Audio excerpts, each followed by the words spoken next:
And Kimberly, I wonder, how do you transition into finding a career that really fits who you are and where you want to be?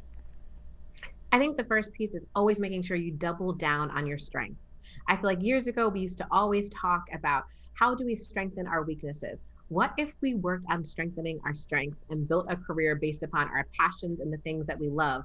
That's the first thing I always talk to people about. Get super clear on the skills that you love, the things you want to be doing every single day, and then match that with your passions and align to an industry or a company that really pulls all of that together. So you have almost the trifecta of the experience every single day. We spend 40 plus hours a week at work. I know I spent a lot more than that when I was in corporate America. If you don't enjoy the work that you're doing, the weekend is not going to make up for it.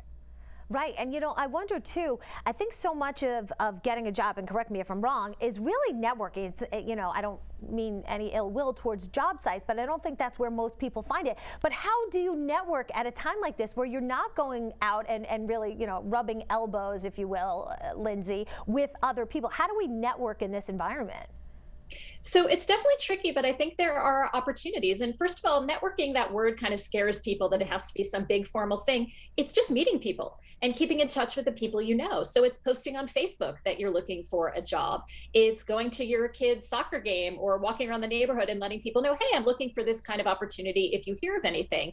And I think another unique opportunity in this moment is all of the online webinars and meetings and so forth. There's a lot of action in the chat. Introduce yourself, send people your LinkedIn profile. And one of the things I learned from researching Recalculating is how many job seekers found jobs by networking with each other. So if the three of us were all job hunting, we're not competition. We're probably looking for different things, but we know what's out there. We're coming across listings, we're going to job fairs. We can be a referral and support network for each other. And I think that's something people tend to overlook. And Kimberly, I know that the title is Next Move, Best Move. So how do you decide what your next move is? How do you make sure you're stepping in the right direction and not making a mistake and, throwing it all away? It's all about having a strategy. I think many times we jump and we hope that the grass is greener because we're unhappy, we feel stuck, we want flexibility. But it's understanding, is this next move actually aligned with what I want to do? I do a little trick with my clients and I ask them really quickly, snap your fingers, where do you want to be in 10 years? Okay, where do you want to be in 5 years to get there for 10? And then last but not least, where do you want to be in 2 years? And then we start backtracking to figure out reverse engineering.